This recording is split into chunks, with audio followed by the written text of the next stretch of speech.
নোহারা Chinese হওয়ায় ইন্দোনেশিয়ার এক গোষ্ঠী তার পুরো পরিবারকেই শেষ করে দেয়, এমনকি তার বোনের উপরও চালায় শারীরিক নির্যাতন। কেননা ইন্দোনেশিয়ায় বাস করা চাইনিজদের সেখানকার অনেকেই খুব একটা পছন্দ করত না। তারপরও নোহা খুব কষ্টে সার্ভাইভ করে একসময় একটা স্কুলের টিচার হিসেবে জয়েন করে, কিন্তু সেখানেও ঘটে বিপত্তি। একদল স্টুডেন্ট তাকে এবং তাকে সাপোর্ট করা সবাইকে মেরে ফেলতে মরিয়া হয়ে ওঠে। এখন এটাই দেখার পালা যে নোহারা কি পারবে এই ভয়ঙ্কর সাইকো ছেলেগুলোর সাথে লড়াই করে মৃত্যুর হাত থেকে বেঁচে ফিরতে। সেটাই দেখবো আজকের এই ইন্দোনেশিয়ান গল্প পেঙ্গে পুঙ্গান্দি বুকিত দুরিতে। শুরুতে আমাদেরকে 2010 সালের দৃশ্য দেখানো হয়, যেখানে আমরা ইন্দোনেশিয়ার একটি স্কুলে ছেলে মেয়েদেরকে তাদের টিফিন টাইমে খেলাধুলা করতে দেখি। এক পাশে বসে নোহা নামের একটি চাইনিজ ছেলে ড্রয়িং করছিল। তখনই তার কাছে তার সিনিয়র ক্লাসে পড়া একটা ছেলে আসে, তার নাম হলো সিফাত। সিফাত এসে নোহাকে বলতে থাকে যে তার ড্রয়িংগুলো খুব সুন্দর হয়েছে। নোহা তো এটা শুনে তাকে ধন্যবাদ জানায়। এরপর সিফাত তার কাছে জিজ্ঞেস করে যে সে জিকো মেয়েটির ছোট ভাই, তাই না? নোহা তাকে হ্যাঁ জানালে সিফাত তার কাছে একটা লেটার দেয় আর বলে যে সে যেন এই চিঠিটা তার বোনকে দিয়ে দেয়। তখন নোহা বুঝতে পারে যে সিফাত তার বোনকে পছন্দ করে, আর এখন সে তার দ্বারা তার বোনের কাছে লাভ লেটার পাঠাতে চাচ্ছে।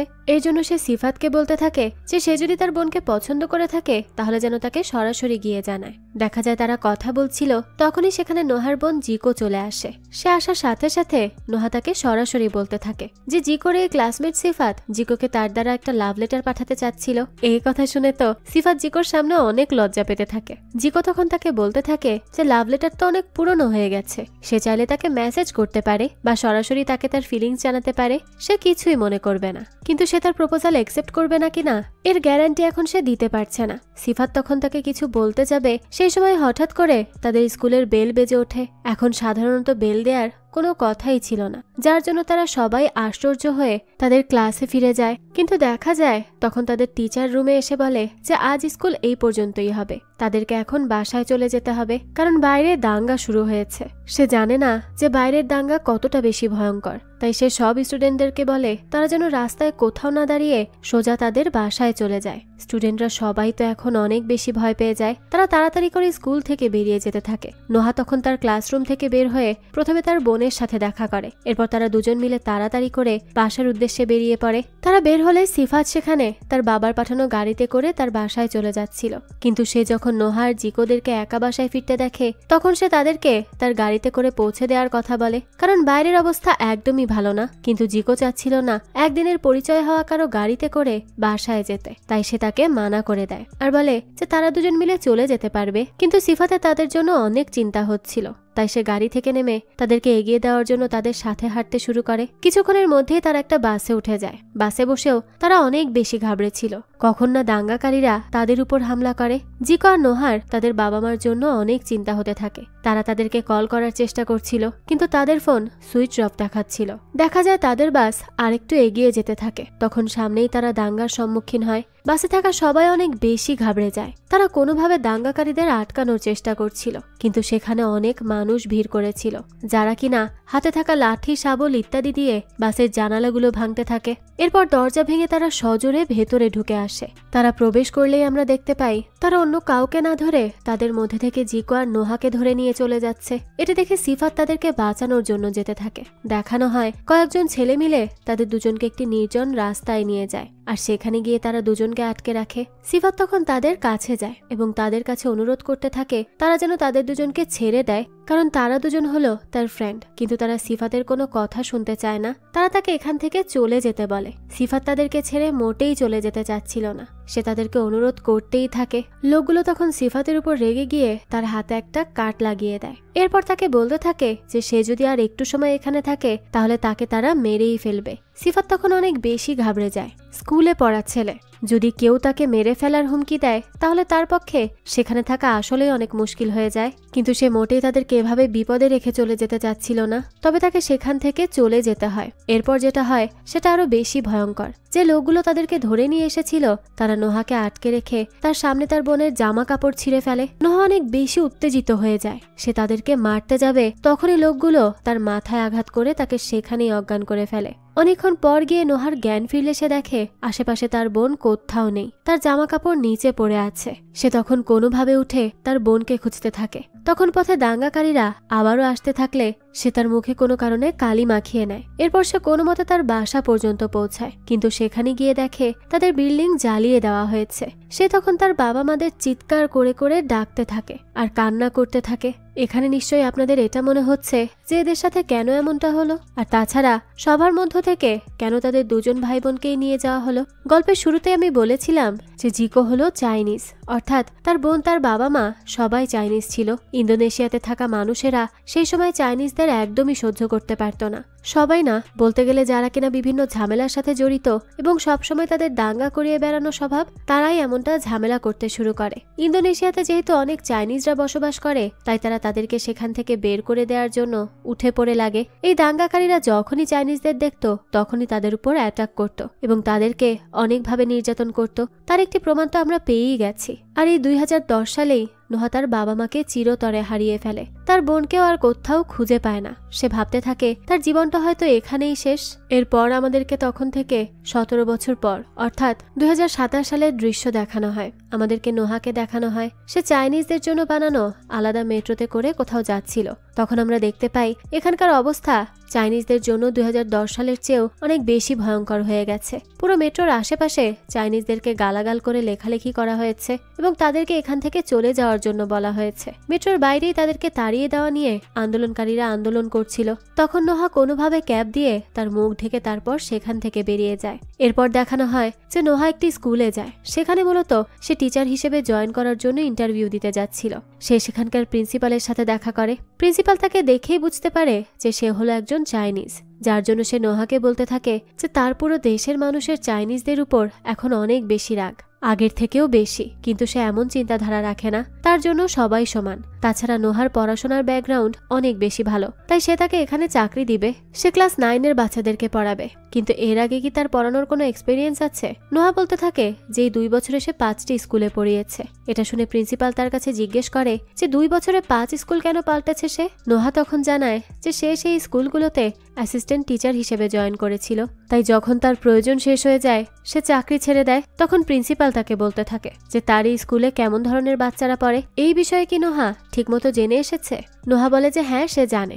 এখানে বলে দেই এই স্কুলটি তাদের এরিয়ার মধ্যে সবচেয়ে ভয়ঙ্কর স্কুল। এখানের বাচ্চারা সবসময় আন্দোলন করে বেড়ায়। আন্দোলন বললে ভুল হবে, তারা মূলত দাঙ্গা করতে অনেক বেশি পছন্দ করে। তার উপরে তারা অনেক বেশি বেয়ারা লাফাঙ্গা টাইপের, যারা কিনা কোনো টিচারকে পাত্তা দেয় না, তাদেরকে সম্মান করে না। তারা যদি কোনো চাইনিজ টিচারকে দেখে তাহলে তো তারা আরো বেশি আক্রমণাত্মক হয়ে যাবে। তাই প্রিন্সিপাল তাকে সতর্ক করতে থাকে যে তার জন্য এই স্কুলে পড়ানো অনেক মুশকিল হতে পারে, তাই সে যেন সাবধানে থাকে। নোহা তখন তাকে চিন্তা করতে বারণ করে। এরপর দেখানো হয় নোহা তার ক্লাসের দিকে পড়ানোর জন্য যাচ্ছিল।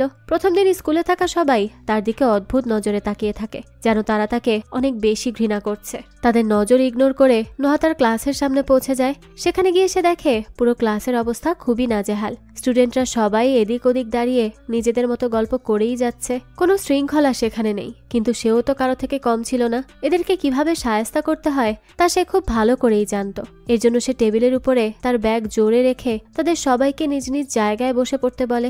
সবাই তখন বসে, কিন্তু সেই সময় নোহা দেখতে পায় যে কিছু সংখ্যক স্টুডেন্টরা পেছনের দিকে বসে রয়েছে, যাদের কিনা সিট প্রথমের দিকে ছিল।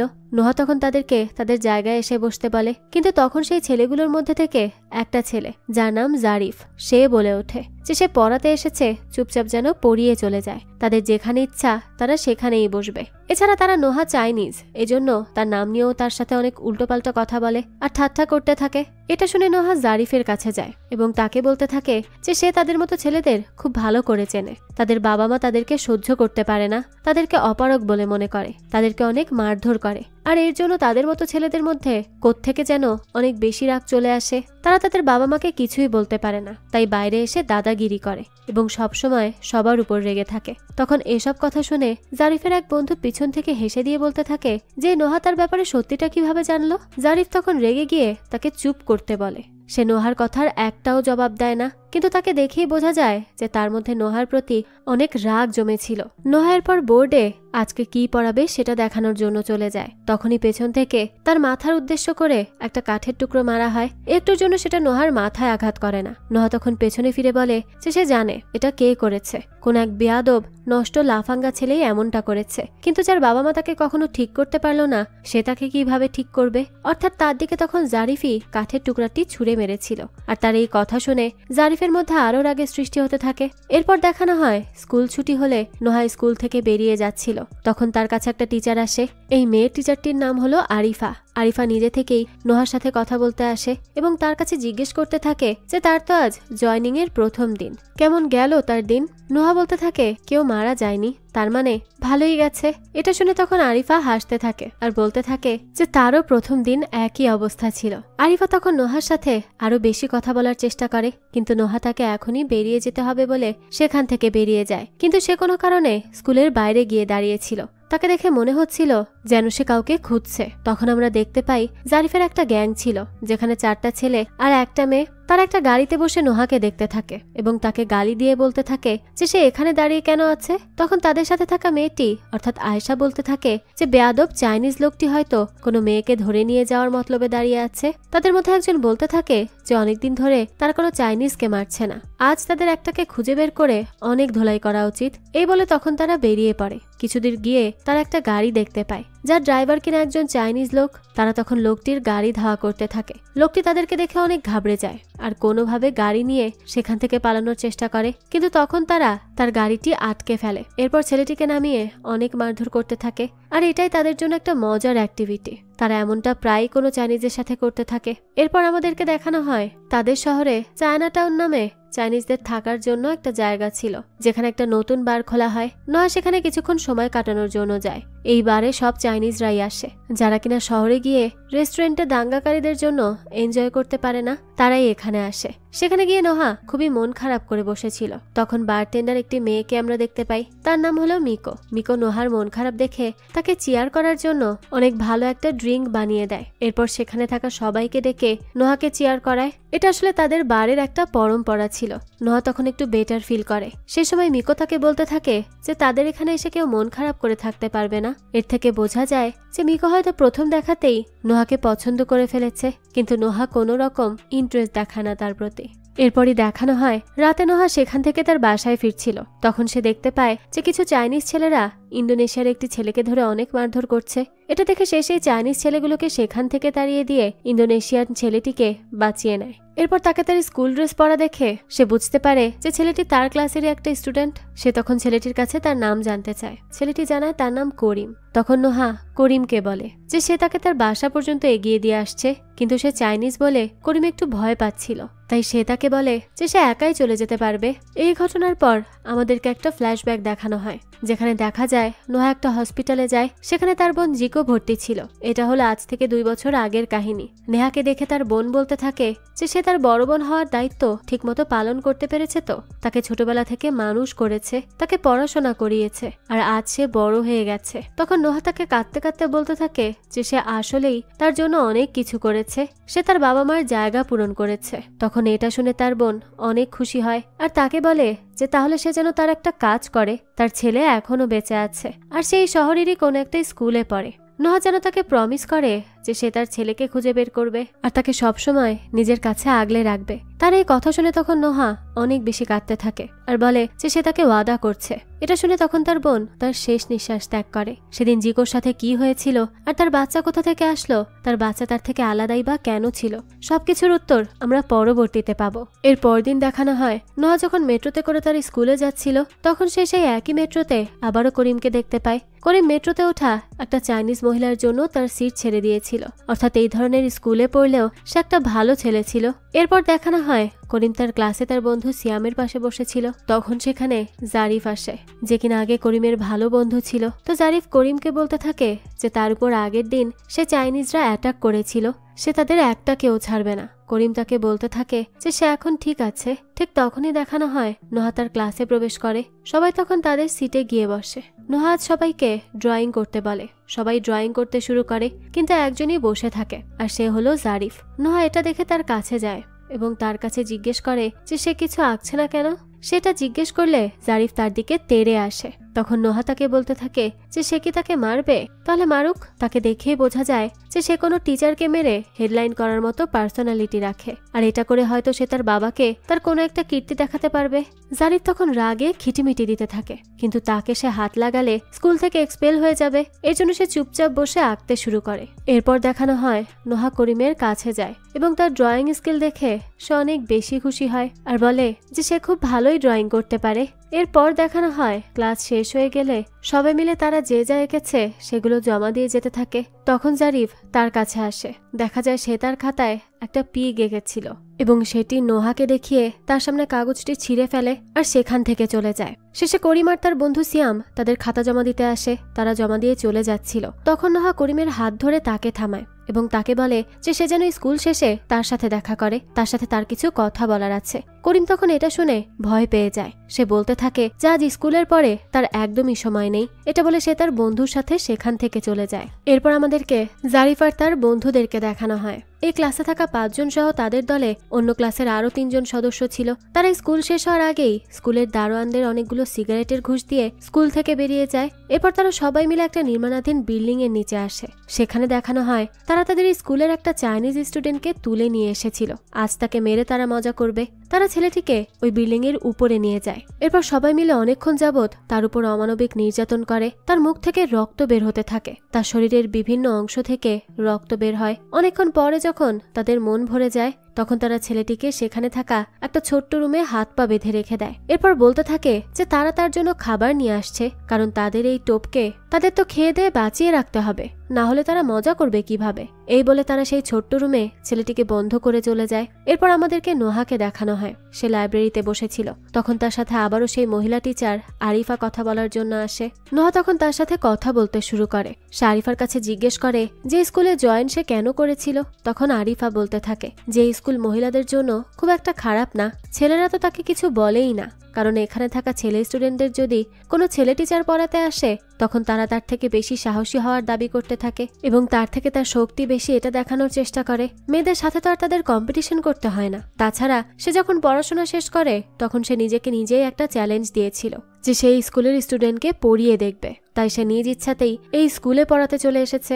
এরপর আরিফা নোহার কাছে জানতে চায় যে সে কেন এই স্কুলে যুক্ত হয়েছে। নোহা তার এই প্রশ্ন কিছুটা এড়িয়ে যাচ্ছিল। আরিফাও এটা বুঝতে পারে, তাই সে তাকে আর এই নিয়ে কোনো প্রশ্ন করে না আর তাকে বলতে থাকে যে সে শুনেছে চায়না টাউনে নাকি নতুন একটা বার ওপেন হয়েছে, সে কি তাকে সেখানে নিয়ে যেতে পারবে। তার অনেক ইচ্ছে করছে।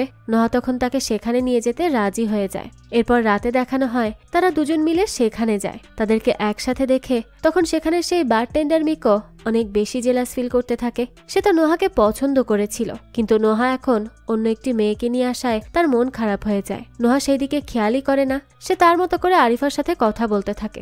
এক পর্যায়ে আরিফা নোহাকে বলতে থাকে যে তাদের ডান্স করা উচিত। এ কথা মিকো শুনতে পায়। এর জন্য তখন ইচ্ছে করেই সে মিউজিক বন্ধ করে দেয় আর সবাইকে নিউজ চালিয়ে দিয়ে সেটা শোনাতে থাকে। তখন খবরে বলা হচ্ছিল যে ইন্দোনেশিয়ানরা চাইনিজদের উপর আরো বেশি রেগে গেছে। এবার মনে হচ্ছে 17 বছর আগে যেই দাঙ্গা হয়েছিল তার থেকেও ভয়ঙ্কর দাঙ্গা হবে। এটা শুনে সেখানে থাকা সবাই অনেক ঘাবড়ে যায়, কিন্তু তারা আবার মুড ভালো করার জন্য তাদেরকে গান ছেড়ে দিতে বলে। এদিকে এসব কথা শুনে আরিফার মন অনেক বেশি খারাপ হয়ে যায়। সে বলতে থাকে যে সে জানে না এই যুদ্ধ আর কতদিন চলবে, তার এসব আর ভালো লাগে না। এরপরে তারা সেখান থেকে বেরিয়ে আসে। তখন নোহা আরিফাকে বলে যে সে তাকে তার বাসা পর্যন্ত এগিয়ে দিয়ে আসছে। আরিফা বলতে থাকে যে সে একজন মেয়ে বলে যে সে একা তার বাসায় যেতে পারবে না এমন কিছুই না, তাকে নিয়ে চিন্তা করতে হবে না। তার থেকে বেশি তো নোহার ভয় থাকার কথা, কারণ দাঙ্গাকারীরা তাকে দেখলে তাকে মেরে ফেলার চেষ্টা করতে পারে। তাই সে যেন দ্রুত তার বাসায় চলে যায়, সে যেন আরিফার চিন্তা না করে। এই বলে আরিফা তার নিজের বাসার দিকে রওনা হয়। এদিকে আরিফার সাথে একটা সুন্দর সন্ধ্যা কাটিয়ে নোহা একা নির্জন রাস্তা দিয়ে মেট্রোর দিকে যাচ্ছিল, কিন্তু তখনই পেছন থেকে তার উপর একটা মাস্ক পরে থাকা ছেলে অ্যাটাক করে বসে। তাকে ছুরি দিয়ে মেরে ফেলার চেষ্টা করে। নোহা কোনোভাবে তার থেকে বাঁচার চেষ্টা করে। মারামারির এক পর্যায়ে নোহা ছেলেটির পায়ে ছেলেটির আনা ছুরি দিয়েই আঘাত করে এবং তাকে ধাক্কা দিয়ে ফেলে দেয়। তখন দেখানো হয় এই ছেলেটি আসলে জারিফ ছিল। তার বন্ধুরা তখন গাড়ি নিয়ে একটু দূরে দাঁড়িয়েছিল। তারা যখন দেখতে পায় যে জারিফ আহত হয়েছে তখন তারা কোনোভাবে তাদের গাড়ি নিয়ে এসে জারিফকে সেখান থেকে উঠিয়ে নিয়ে চলে যায়। পরদিন দেখানো হয় নোহা এ ব্যাপারে প্রিন্সিপালকে জানানোর জন্য যাচ্ছিল। তখন সে প্রিন্সিপালের কাছে যাওয়ার আগে আরিফা তার কাছে আসে এবং তাকে বলতে থাকে যে তার এই বিষয়টা প্রিন্সিপাল পর্যন্ত পৌঁছে দেওয়া উচিত হবে না, তাহলে জারিফ আরো বেশি ভয়ঙ্কর হয়ে যাবে। কিন্তু নোহা বলতে থাকে যে সে এখন চুপ থাকলে হবে না, তাকে এটা নিয়ে অ্যাকশন নিতেই হবে। এই বলেই সে প্রিন্সিপালের কাছে যায়, তাকে সবটা খুলে বলে। প্রিন্সিপাল এবার জারিফকে ডেকে পাঠায়, কিন্তু জারিফ সবকিছু অস্বীকার করতে থাকে। সে সময় নোহা বলতে থাকে যে তাকে যে আক্রমণ করতে এসেছিল তার পায়ে কাল সে তার ছুরি দিয়ে আঘাত করেছিল। তখন প্রিন্সিপাল জারিফকে তার প্যান্ট খুলতে বলে, আর সেখানে ব্যান্ডেজ করা দেখে তার আর বুঝতে বাকি থাকে না যে জারিফ আসলেই নোহার উপর অ্যাটাক করেছিল। কিন্তু তখনই নোহা জারিফের পায়ে এমনই অনেক আঘাতের চিহ্ন দেখতে পায়। জারিফ তখন তাড়াতাড়ি করে তার প্যান্ট পরে নেয়। প্রিন্সিপাল তখন তাকে বলতে থাকে যে তার মতো ছেলেকে সে আর তার স্কুলে পড়তে দিবে না, তাকে এক্সপেল করা হলো। জারিফ তো এই কথা শুনে অনেক বেশি রাগ হয়ে যায় আর অত্যন্ত রাগ নিয়ে সেখান থেকে বেরিয়ে যায়। এরপরে দেখা যায় প্রিন্সিপাল অনেক কষ্ট পাচ্ছিল। সে নোহাকে বলতে থাকে যে সে কখনোই এসব ছেলেদেরকে তার স্কুল থেকে তাড়িয়ে দিতে চায়নি, কারণ তাদেরকে বের করে দেওয়া হলে তারা ভালো হওয়ার দ্বিতীয় সুযোগ পাবে না। কিন্তু আজ নোহা তাদের থেকে বয়সে দ্বিগুণ বড় হয়ে তাদেরকে সামলাতে না পারায় তাকে তার সবচেয়ে ঘৃণিত কাজটি করতে হলো। তখন নোহা তার কাছে ক্লাসে যাওয়ার পারমিশন নিয়ে সেখান থেকে বেরিয়ে যায়। এরপর দেখানো হয় নোহা সেখান থেকে তার ক্লাসরুমে যায়। সে গেলে সেখানে থাকা জারিফের বাকি বন্ধুরা তাদের ব্যাগ নিয়ে বেরিয়ে যায়। তখন নোহা তাদেরকে কিচ্ছু না বলে সবাইকে পড়াতে থাকে। ক্লাস শেষ হয়ে গেলে করিম সেখান থেকে বেরিয়ে যাচ্ছিল। তখন নোহা তাকে ডাকে আর বলে যে সে যেন কালকে স্কুলে আসে, কালকে ইন্দোনেশিয়ার ইন্ডিপেন্ডেন্স ডে। কাল সে গতকালকে যে যা ড্রয়িং করেছিল তার মধ্যে ভালোগুলো নির্বাচন করে তাদের ক্লাসরুম একটু সাজাবে। তখন করিম তাকে বলতে থাকে যে কালকে তো স্কুল বন্ধ থাকবে। নোহা জানায় কালকেই তাদের জন্য সবকিছু ডেকোরেশন করা সহজ হবে, এজন্যই তো সে আসতে বলছে। তখন করিম তাকে বলতে থাকে যে তাহলে সে তার সাথে করে তার এই ফ্রেন্ড সিয়ামকেও নিয়ে আসবে। এখান থেকে দৃশ্য চলে যায় রাতের বেলা। নোহাকে দেখানো হয় সে তার বাসাতেই ছিল। সে তখন জানালা দিয়ে বাইরে তাকিয়ে থাকে। তার কাছে আরিফার কল আসে সেই সময়। তখনই নোহা তাকে বলতে থাকে যে সে তাকে ঠিকই বলেছিল, তার এই বিষয়টা প্রিন্সিপাল পর্যন্ত নেওয়া উচিত ছিল না। এই কথা শুনে আরিফা তাকে বলে সে যেন এই নিয়ে আর না ভাবে। এরপর সে জিজ্ঞেস করে নোহাকে এখন তার সাথে দেখা করতে পারবে। নোহা জানায় সে এখন দেখা করতে পারবে না, কিন্তু কাল সকালে সে স্কুলে যাচ্ছে, সেখানে চাইলে আরিফা তার সাথে দেখা করতে আসতে পারে। এই বলেই সে কল কেটে দেয়। তখন আমাদেরকে দেখানো হয় নোহার বাসার বাইরেই জারিফ তার পুরো টিমকে নিয়ে দাঁড়িয়েছিল। নোহা এই বিষয়ে জানতো না। পরবর্তী দিন দেখা যায় নোহা স্কুলে প্রবেশ করে। সেখানে তার কথা শুনে করিম এবং তার বন্ধু সিয়ামও এসেছিল। তারা একসাথে মিলে ক্লাসরুমে যায়। তখন সেখানে আগে থেকেই আরিফা তাদের জন্য অপেক্ষা করছিল। আরিফাকে দেখেই করিম আর সিয়াম কেমন যেন স্বস্তি ফিরে পায়। তারা এভাবে হাসছে কেন তা যখন নোহা আর আরিফা তাদের কাছে জিজ্ঞেস করে, তখন করিম তাদেরকে বলতে থাকে যে তারা ভেবেছিল নোহা হয়তো গে, যার জন্য সে তার সাথে করে তার বন্ধু সিয়ামকে নিয়ে এসেছিল। এই কথা শুনে নোহা হাসতে থাকে আর তাকে আর একটু ভয় দেওয়ার জন্য বলতে থাকে যে সে ম্যাডাম আরিফাকে নিয়ে এসেছে বলে এটা প্রমাণ হয় না যে সে গে না। এই কথা শুনে তো করিমের আবারও 12টা বেজে যায়। আসলে এ কারণেই সে এতদিন নোহাকে একটু ভয় করছিল। যাক, তো এরপর তারা একসাথে মিলে তাদের কাজ করতে থাকে। তখন নোহা কেন যেন করিমকে আরো ভালো করে চেনার চেষ্টা করে। এদিকে স্কুলের বাইরে আমরা জারিফ এবং তার বন্ধুদেরকে গাড়ি নিয়ে দাঁড়িয়ে থাকতে দেখতে পাই। তারা এখানে মূলত নোহাকে ধরার জন্য এসেছিল। আজ সে একা এখানে এসেছে এটা জানতে পেরে জারিফ তার পুরো টিমকে নিয়ে সেখানে চলে আসে। আর তারা দাঁড়িয়ে তাদের বাকি কিছু বন্ধুর কিছু ধারালো অস্ত্র নিয়ে সেখানে আসার জন্য অপেক্ষা করেছিল। তখন আমাদেরকে স্কুলের গেটের কাছে দাঁড়িয়ে থাকা দুজন সিকিউরিটি গার্ডকে দেখানো হয়। তারা একসাথে মিলে খাবার খাচ্ছিল আর টিভিতে খবর শুনছিল। তখন খবরে জানানো হয় যে আজ 17 বছর আগের থেকেও ভয়ঙ্কর দাঙ্গা এই শহরে শুরু হয়ে গেছে, তাই সবাই যেন তাদের বাসাতেই থাকে। এটা শুনে তখন সিকিউরিটি গার্ডরা এইটা ঠিক করে যে তারা এখনই তাদের বাসায় তাদের পরিবারের কাছে চলে যাবে। আর তারা এই ব্যাপারে নহবা তাদের কাউকে জানানোরও প্রয়োজন বোধ করে না। তারা তো এদিকে এই বিষয়ে কিছুই জানে না। এরপর দেখানো হয় সিকিউরিটি গার্ড দুজন বের হয়ে গেলে জারিফ এবং তার বন্ধুরা এটা দেখতে পায়। আর তারপর পরই তাদের কাছে তাদের অন্য বন্ধুরা অনেকগুলো ধারালো অস্ত্র নিয়ে চলে আসে। এরপর তারা সবাই এক এক করে এক একটা অস্ত্র হাতে তুলে নেয়। এরপর সজোরে তারা নোহার নাম নিতে নিতে এবং তাকে গালি দিতে দিতে ভেতরে প্রবেশ করে। এদিকে দেখানো হয় তখন করিমের বন্ধু সিয়াম সিকিউরিটি রুমে আসে তাদের কাজের জন্য কেচি খুঁজতে। আর ঠিক তখনই সে বাইরে জারিফা তাদের সবাইকে ভেতরে ঢুকতে দেখে। আর তার সাথে সাথে খবরে হওয়া দাঙ্গার নিউজও জানতে পারে। এটা জেনে সে তাড়াতাড়ি করে দৌড়ে উপরে যায়। সেখানে গিয়ে সে নোহাকে বলতে থাকে যে জারিফ আর তার বন্ধুরা এখানে তাকে মারার জন্য আসছে। এই কথা শুনে তো তারা অনেক বেশি ঘাবড়ে যায়। তারা তৎক্ষণাৎ ইমার্জেন্সি গেট দিয়ে সেখান থেকে পালানোর চেষ্টা করে, কিন্তু সেটা লক করা ছিল। এদিকে দেখানো হয় জারিফের বন্ধুরা যেন নোহা এখান থেকে পালাতে না পারে তাই মেইন গেটে তালা লাগিয়ে দেয়। এরপর তারা উপরে উঠতে থাকে। নোহা তাদের তিনজনকে নিয়ে পালাতে পালাতে হঠাৎ করেই তাদের সামনে চলে আসে। তারা তো তখন উল্টো দিকে দৌড় দেয়। এরপর তারা একটা বড় রুমের মধ্যে ঢুকে তাড়াতাড়ি করে দরজা লক করে দেয়। সেই সময়ই দেখানো হয় জারিফ এবং তার বন্ধুরা সেখানে এসে দরজা ধাক্কাতে থাকে আর তাদেরকে বাইরে বের হতে বলে। এদিকে করিম এবং সিয়াম নোহা আর আরিফার সাথেই ছিল। তারা দুজন বলতে থাকে যে তারা ভেতরে তাদেরকেও কেন নিয়ে আসলো। বাইরে থাকলে জারিফ তাদের কিছুই করতো না, কারণ তারা একসময় তাদের বন্ধু ছিল। তারা দুজনেই অনেক বেশি প্যানিক করতে থাকে। আরিফা তখন কোনোভাবে তাদেরকে শান্ত করার চেষ্টা করে। এদিকে নোহা কি করবে না করবে কিছুই বুঝতে পারছিল না। সে এবার ঠিক করে যে সে কোনোভাবে তাদের তিনজনকে এখান থেকে বের করে দিবে, কারণ তাদের কোনো দোষ নেই আর তাদের সাথে জারিফ কিছু করবেও না। তাছাড়া লাগলে সে নিজেকেও জারিফের কাছে সমর্পণ করে দিবে, কারণ সে এটা নিশ্চিত যত যাই হোক জারিফ তাকে প্রাণে মেরে ফেলবে না। কিন্তু তখন এই কথা শুনে করিম তাকে বলতে থাকে যে জারিফের বাকি বন্ধুদের কথা সে জানে না, কিন্তু জারিফের আগেও একটা খুন করেছে। এটা শুনে তো সবাই অনেক বেশি অবাক হয়। করিম বলতে থাকে যে সে আগে জারিফের বন্ধু ছিল, তাই সে জানে যে জারিফ তাদের স্কুলে পড়া একটা চাইনিজ ছেলেকে খুন করে ফেলেছিল এবং তাকে ড্রাইভের মাধ্যমে তার খুন করার ভিডিও পাঠিয়েছিল।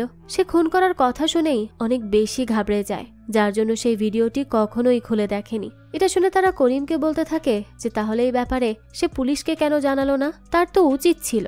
তাছাড়া তার কাছে তো ভিডিওটা প্রমাণ হিসেবেও ছিল। তখন করিম বলতে থাকে যে সে যদি এই ব্যাপারে কাউকে জানাতো তাহলে জারিফ তাকেও মেরে ফেলতো, তাই সে ভয়ে কাউকে কিচ্ছু জানায়নি। সবাই তখন তাকে সেই ভিডিও দেখানোর জন্য বলে, কিন্তু সেই রুমে নেটওয়ার্ক পাচ্ছিল না, যার জন্য ভিডিওটা ওপেন করা যাচ্ছিল না।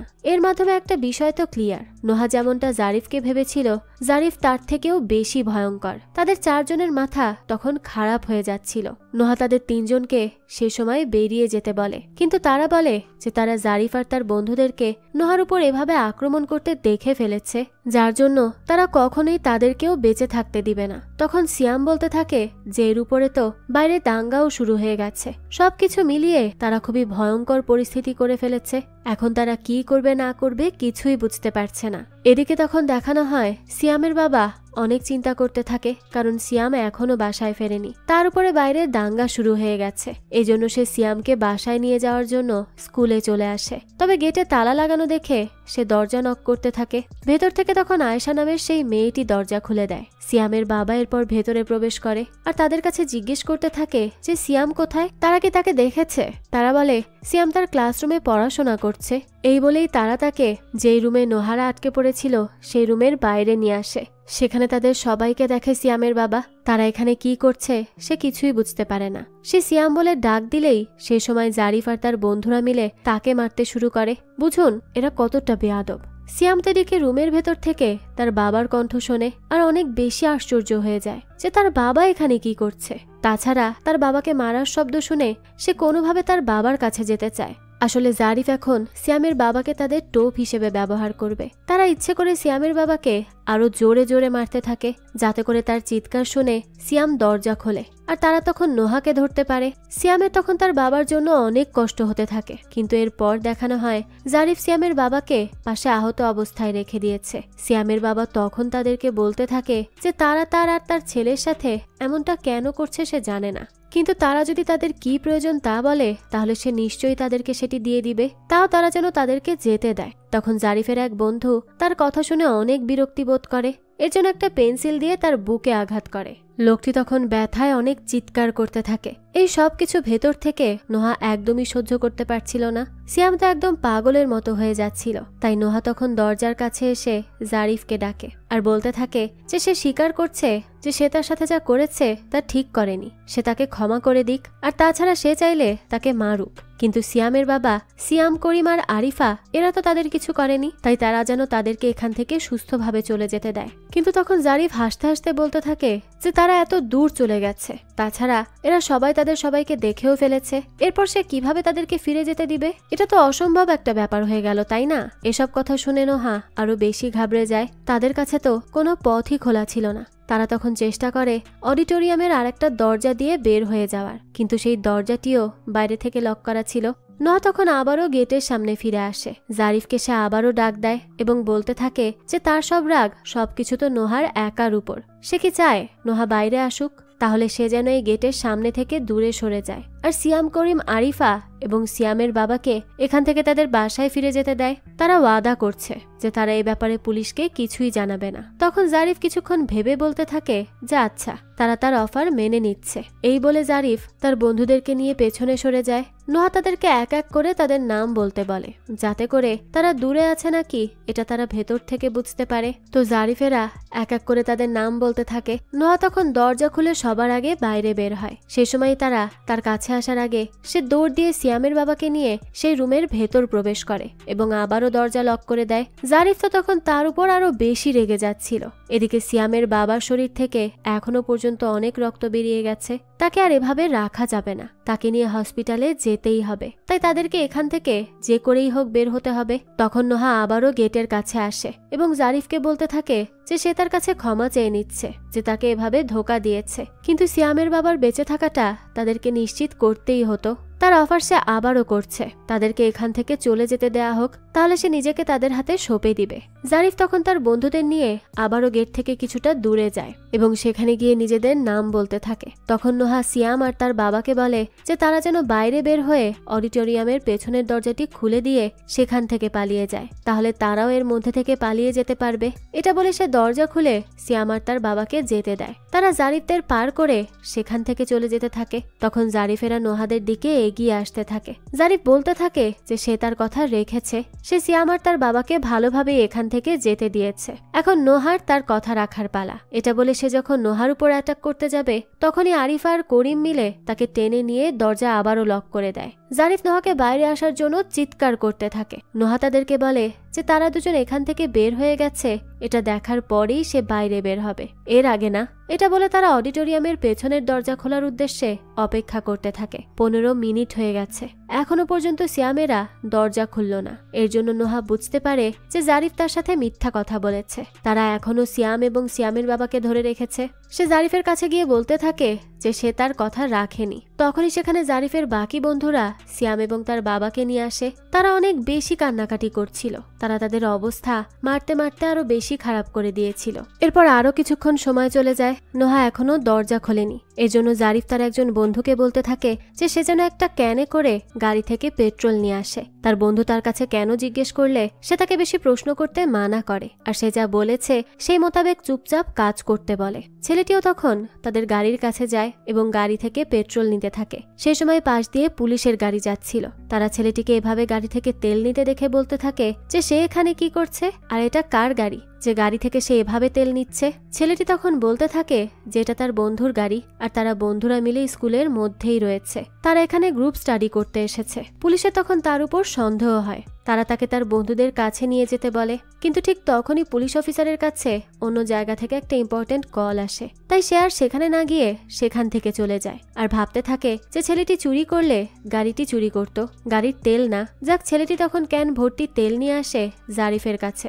জারিফ তখন সিয়ামের বাবাকে নিচে ফেলে আর বলতে থাকে যে নোহা যদি এখন দরজা না খোলে তাহলে সে সিয়ামের বাবাকে এখনই পুড়িয়ে মেরে ফেলবে। নোহা তখন অনেক বেশি ঘাবড়ে যায়, সে কি করবে কিচ্ছু বুঝতে পারে না। তখন জারিফ 5 সেকেন্ডের মধ্যে সিয়ামের বাবার গায়ে তেল ঢেলে দেয় আর তাকে আগুনে পুড়িয়ে দেয়। সিয়ামের বাবা ব্যথায় যন্ত্রণায় চিৎকার করতে থাকে। সিয়াম তো পাগলের মতো হয়ে যায়, তার বাবাকে কোনোভাবে বাঁচানোর চেষ্টা করে, কিন্তু কিছুক্ষণের মধ্যেই তার বাবা তারই চোখের সামনে পুড়ে ছাই হয়ে যায়। তার কিচ্ছু করার থাকে না। সিয়াম কিছুক্ষণ সেখানে স্তব্ধ হয়ে দাঁড়িয়েছিল। এরপরই সে এক দৌড়েই স্কুল থেকে বের হয়ে যাওয়ার চেষ্টা করে, কিন্তু গেটে তখন তালা লাগানো ছিল। তার পেছনে সেই সময় দুজন ছুটে আসে। তারা সিয়ামকে বলতে থাকে যে সে যেন শান্ত হয়, সে তাদের বন্ধু, তাই তারা তাকে খুন করবে না। কিন্তু সিয়াম তখন তাদেরকে সবচেয়ে বেশি ঘৃণা করছিল। সে তাদেরকে বলে যে তারা তার বাবাকে মেরে ফেলেছে, তারা কখনোই তার বন্ধু ছিল না। এই নিয়ে সে তখন তাদেরকে মারতে আসতে থাকে। সেই সময় একজনের হাতে থাকা ছুরি ভুলবশত সিয়ামের পেটে ঢুকে যায় আর সিয়াম সেখানেই মারা যায়। বাকি দুজন তখন একদমই স্তব্ধ হয়ে গিয়েছিল, তারা এটা কি করে ফেলেছে। তারা এরপর জারিফদের কাছে ফিরে আসে। এদিকে দেখানো হয় সবার মন তখন অনেক খারাপ। জারিফ যেভাবে সিয়ামের বাবাকে খুন করবে এটা তারা কেউ বুঝতে পারেনি। একটা ছেলে তো এক কর্নারে বসে কান্না করতে থাকে। তার কাছে তখন জারিফ আসে আর তাকে বলতে থাকে যে সে কান্না কেন করছে, তার কি এদের জন্য অনেক খারাপ লাগছে, সে কি এখান থেকে যাওয়ার পরে পুলিশকে সবটা বলে দিবে। ছেলেটি এই কথা শুনেই তৎক্ষণাৎ তার কান্না থামিয়ে দেয়, তা না হলে জারিফ ধরা পড়ার ভয়ে তাকেও মেরে ফেলতো। সবাই তখন জারিফের কাছে জিজ্ঞেস করে যে এখন তারা কি করবে। জারিফ বলে সবকিছু অনেক দূর গড়িয়ে গেছে, তারা বাকি থাকা 3 জনকে খুন করবে, তারপর তাদের লাশ গুম করে ফেলবে, পুলিশ কখনো তাদেরকে ধরতেও পারবে না। এদিকে দেখানো হয় নোহা অডিটোরিয়ামের ভেতর খোঁজাখুঁজি করতে থাকে বেরোনোর কোনো পথ পাওয়া যায় কিনা। তারা করিমকে দরজার কাছে দাঁড়িয়ে থাকতে বলে যাতে করে বাইরে থেকে জারিফেরা এইটা বুঝতে না পারে যে তারা বের হওয়ার পথ খোঁজার চেষ্টা করছে। সেখানে গিয়ে নোহা নিরাশ হয়ে বলতে থাকে যে প্রিন্সিপাল ঠিক বলেছিল, তার এই স্কুলে পড়াতে আসাটাই ঠিক হয়নি। আসলে তার এই স্কুলে আসার পেছনে একটা বিশেষ কারণ ছিল। আরিফা তখন তার কাছে সেই কারণটা জানতে চায়। তখন নোহা বলে যে 17 বছর আগে তার বোনকে দাঙ্গার দিনে একটা গ্যাং মিলে শারীরিক নির্যাতন করেছিল। তখন তার বোন প্রেগনেন্ট হয়ে যায়, সে একটা ছেলে বাচ্চার জন্ম দেয়। 2 বছর আগে তার বোন নিউমোনিয়ায় মারা গেছে, আর তার ছেলের কথা বলেছে যে তার ছেলে এই শহরেরই কোনো একটা স্কুলে পড়ে, তাই সে তার বোনের ছেলেকে খুঁজতে বের হয়েছে। তাছাড়া তার আরো মনে হয় যে করিমই হলো তার বোনের ছেলে, তাই তাকে যে কোনো ভাবে করিমকে বাঁচিয়ে রাখতে হবে। আরিফার তখন তার জন্য অনেক খারাপ লাগে। তারা অডিটোরিয়ামের পাশে একটা বাথরুম খুঁজে পায়, সেখানে ভেন্ট দেখতে পেয়ে নোহা সেখান থেকে বের হওয়ার কোনো পথ আছে কিনা সেটা দেখার জন্য ভেন্টের মধ্যে প্রবেশ করে। এদিকে দেখানো হয় জারিফের যে বন্ধুটি ভয় পেয়ে কান্না করেছিল সে কিছুক্ষণ পরে ওয়াশরুমে যেতে থাকে। তখন জারিফ তাকে বলে যে সেও তার সাথে যাবে। তারা তখন ওয়াশরুমে যায়, কিন্তু সেই সময় দেখানো হয় নোহা সেই ভেন্টের মধ্যে থেকে সেই ওয়াশরুমেই বের হয়েছে। তাদেরকে সেখানে আসতে দেখে সে একটা সেলের মধ্যে নিঃশব্দে লুকিয়ে থাকে। জারিফের বন্ধু তখন তার ঠিক পাশের ওয়াশরুমে প্রবেশ করে, আর তখন সে দরজা লক করে দিয়ে পুলিশকে কল করার চেষ্টা করে। বাইরে থেকে জারিফ এটা আগে থেকেই সন্দেহ করেছিল, তাই সে তখনই ওয়াশরুমের মধ্যে ঢুকে ছেলেটিকে কুপিয়ে মেরে ফেলে। তার একটা কথাও শোনে না। এরপর তারা সেখান থেকে বেরিয়ে যায়। জারিফ সেই রুমের কাছে আসে। তাদের অন্য বন্ধুরা যখন জানতে পারে যে জারিফ তাদের বন্ধুকে মেরে ফেলেছে তখন তারা আরো বেশি ঘাবড়ে যায়। জারিফ রুমের সামনে এসে নোহাকে ডাকতে থাকে আর তাকে বেরোতে বলে। কোনো সাড়া শব্দ না পেলে জারিফ সিকিউরিটি রুম থেকে একটা মেটাল গলানো লাইটার খুঁজে পায়। সেটা এনে তারা দরজার লক ভেঙে ফেলতে থাকে। এরপর তারা ভেতরে প্রবেশ করে আর দেখে সেখানে তো কেউ নেই। এটা দেখে তারা তো এদিক ওদিক খুঁজতে শুরু করে দেয়। বাথরুমে গিয়ে দেখে সেখানে থাকা ভেন্ট একদম খোলা। তারা তখন বুঝতে পারে যে নোহা আরিফা এবং করিমকে নিয়ে এখান থেকে পালিয়ে যাওয়ার চেষ্টা করছে। জারিফ তখন তার সব বন্ধুদেরকে সব জায়গায় ছড়িয়ে পড়তে বলে। এদিকে দেখানো হয় নোহা কোনোভাবে সিকিউরিটি রুমে গিয়ে সেখান থেকে ইমার্জেন্সি রুম খোলার চাবি খুঁজে পায়। এরপর আরিফা আর করিমকে সে ভেন্টের মধ্যে থেকে বের করে আর তাদের হাতে চাবি দেয় আর বলে যে তারা যেন সুযোগ মতো এখান থেকে বেরিয়ে যায়। সে এখন বাইরে গিয়ে বাকি সবাইকে তাদের থেকে নজর সরানোর চেষ্টা করবে। তখন করিম নোহার কাছে তার ফোনটা দিয়ে দেয় যাতে করে তারা কল করে সে ঠিক আছে নাকি তা শুনতে পারে।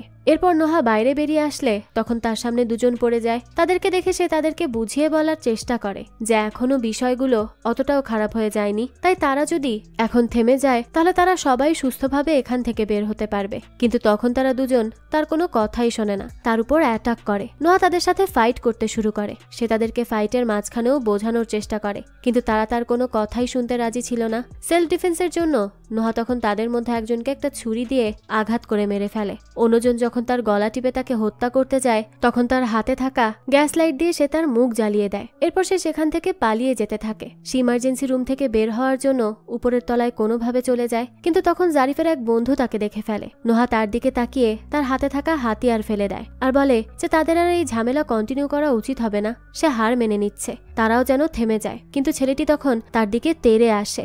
নিজেকে বাঁচানোর জন্য সেখান থেকে সরে গেলে তারা তখন সিঁড়ি রুমে ছিল, তাই উপর থেকে ছেলেটি নিচে পড়ে যেতে থাকে। নোহা তখনও তাকে বাঁচানোর জন্য তার হাত ধরে রাখে আর তার অন্য হাত থেকে হাতিয়ার ফেলে দিতে বলে। তার 2 হাত ঠিকমতো শক্ত করে ধরতে বলে, কিন্তু ছেলেটি তখনও তার অন্য হাতে থাকা হাতিয়ার দিয়ে নোহার উপরে অ্যাটাক করতে যায়। তখন নোহার হাত ছুটে গিয়ে ছেলেটি নিচে পড়ে মারা যায়। এদিকে আমাদেরকে তখন আরিফা আর করিমকে দেখানো হয়। তারা একটা জায়গায় লুকিয়ে সেখান থেকে বের হওয়ার সঠিক সময়ের অপেক্ষা করছিল। তখন করিম ইমার্জেন্সি দরজা দিয়ে বেরিয়ে যেতে চাইলে আরিফা তাকে বলে যে নোহা হলো তার মামা, সে তার মামাকে ছেড়ে এভাবে কিভাবে যেতে পারে।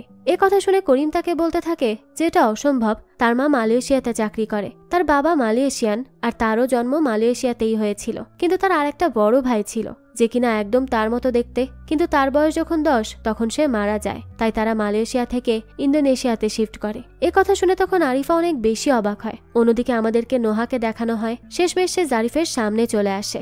জারিফ এখানে আসার পথে তার বাকি বন্ধুদের লাশ দেখতে পেয়েছিল, যা দেখে সে নোহার উপর এখন আরো বেশি রেগে যায়। তার জীবনের এখন একটাই লক্ষ্য যে সে নোহাকে খুন করে ফেলবে। নোহা তখনও তাকে বলতে থাকে যে সে এখনো চাইলে এসব কিছু থামিয়ে দিতে পারে আর তারা সবাই বাসায় যেতে পারে। জারিফ তার একটা কথাও শোনে না আর তাকে মারার জন্য এগিয়ে আসে। তাদের মধ্যে অনেকক্ষণ যাবৎ ফাইট হতে থাকে।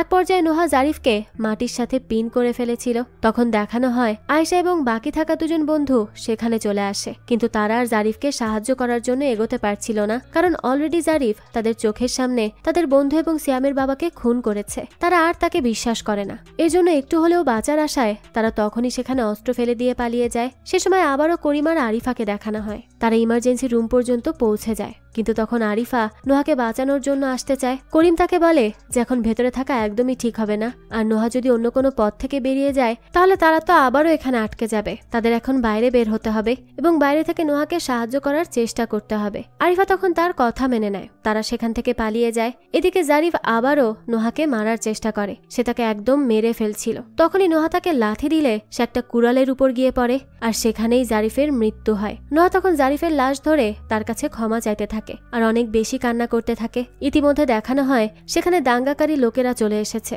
কিছু মানুষ থাকে না, আন্দোলনের সময় মানুষকে ভয় দেখিয়ে সব জায়গা থেকে সবকিছু চুরি করার চেষ্টা করে, এরাও এটাই করতে এসেছিল। নোহা তাদেরকে দেখে কোনোভাবে তার মুখ লুকিয়ে রাখে।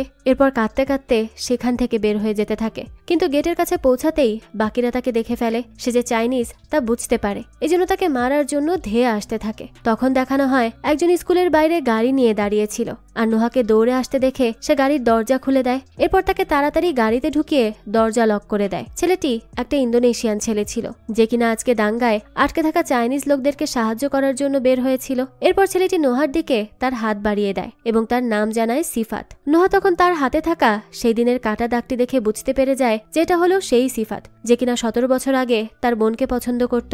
তাকে দেখে সে স্তব্ধ হয়ে যায়, আর কিছু বলতেই পারে না। এরপর আমাদেরকে একটা দৃশ্য দেখানো হয়। একটা ছেলেকে জারিফ আর তার বন্ধুরা একটা নির্মাণাধীন বিল্ডিং এ আটকে রেখেছিল, মনে আছে তো? এই দাঙ্গার মধ্যে একটা ছোট বাচ্চা ছেলে কান্নার আওয়াজ পেয়ে সেই দরজাটি খুলে দেয়। ছেলেটি তখনও বেঁচে ছিল। সে তখন সেখান থেকে বেরিয়ে নিজেকে মুক্ত করে নেয়। আর নিশ্চয়ই আরিফা আর করিমও তাদের বাসাতে ভালোভাবেই পৌঁছাতে পেরেছিল।